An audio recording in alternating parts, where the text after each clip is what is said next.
Bonsoir à tous, bienvenue dans le JDE, le journal de l'économie. Pour ce numéro, nous sommes à Gonfreville-Lorcher, près du Havre, où une entreprise de construction a mis au point un nouveau matériau à base de terre et de lin, le Cemater, un produit qui peut s'utiliser comme le béton.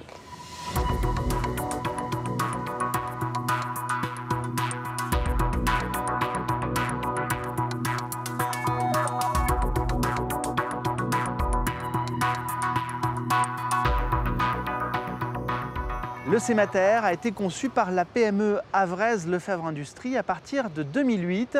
La première construction réalisée avec ce nouveau matériau remonte-t-elle à 2012. Aujourd'hui, la société emploie 30 personnes et est prête à passer à une phase de commercialisation à grande échelle.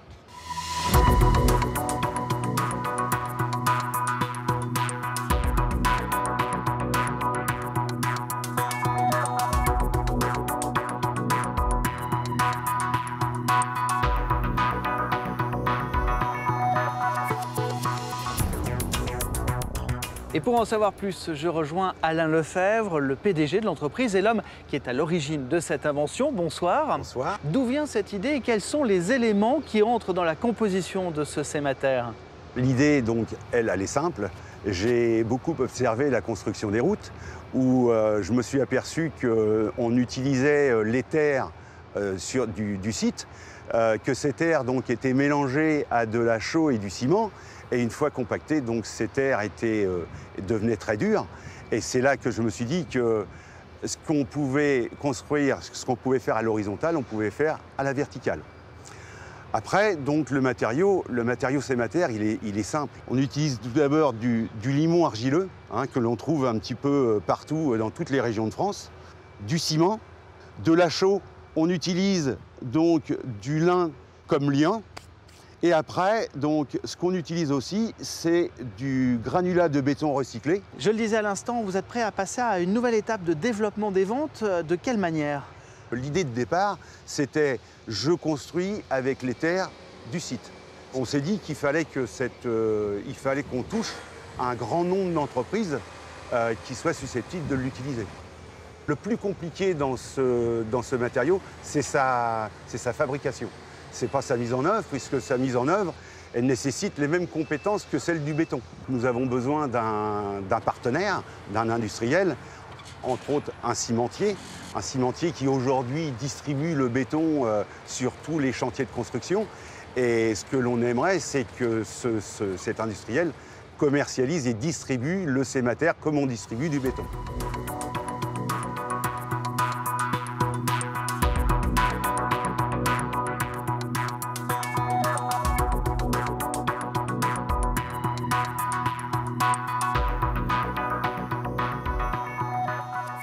Nous voici à présent devant le premier bâtiment qui a été construit en Cemater. C'était en 2012, un immeuble de bureaux sur la commune de Gonfreville-Lorcher. Alain Lefebvre, c'est quoi l'intérêt principal de ce matériau? Il est isolant, il est régulateur de l'hygrométrie, il est respirant, il a des qualités énormes, il a une inertie thermique qui est énorme. Et j'imagine que c'est toujours un produit qui est en cours de recherche et d'élaboration. La formule, elle a évolué. Tout à fait. On est en partenariat donc, avec l'Université du Havre et le CNRS.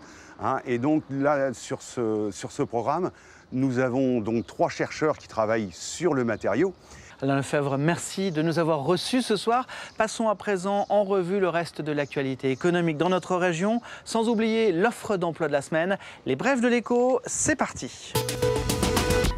Un nouveau venu sur le marché des croisières en Seine. Entre mars et novembre 2015, la société autrichienne Lüffner a programmé une trentaine de trajets entre Paris et les plages du débarquement, avec escale à Rouen, les Andelys et Vernon.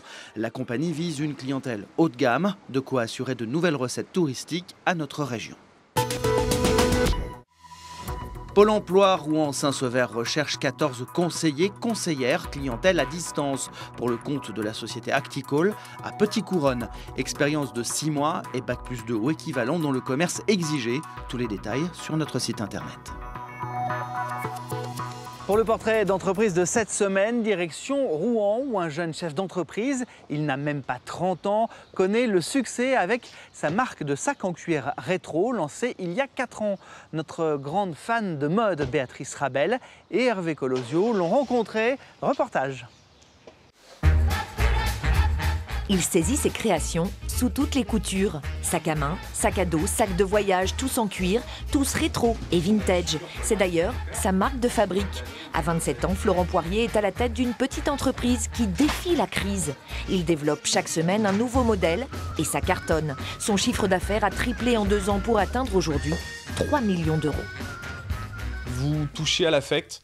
On est sur une marque, Paul Marius, qui est inspirée du rétro. Les designs que nous proposons sont relativement simples, mais vous rappellent quelque chose. On a des gens qui deviennent aficionados de la marque, qui nous font des retours alors sur Facebook, qui vont nous envoyer des photos de leurs sacs en week-end avec eux, en Italie, à Los Angeles, un peu partout. 3000 sacs en cuir sont vendus chaque mois à des prix défiant toute concurrence, car Florent fait fabriquer tous ses modèles en Inde à moindre coût, un processus qui lui permet de s'imposer sur le marché. Nous avons une clientèle allemande qui achète énormément nos produits. Nous sommes distribués par le biais notamment de partenaires tels que Amazon sur toute l'Europe. Et nous allons ouvrir aussi notre distribution au marché États-Unis. Florent Poirier a bien d'autres projets. Ouvrir sa propre tannerie en Inde et déménager cet été sur la rive gauche de Rouen dans un local plus grand et plus adapté à son stock. Pour autant, il ne souhaite pas intégrer la grande distribution ou inonder le marché. Il veut garder son image, celle d'un petit créateur qui a plus d'un tour dans son sac. Et c'est déjà la fin du JDE, une émission que vous pouvez retrouver sur notre site internet, tout comme les analyses de notre partenaire, le journal des entreprises de Haute-Normandie. Très bonne semaine à vous et à mardi prochain.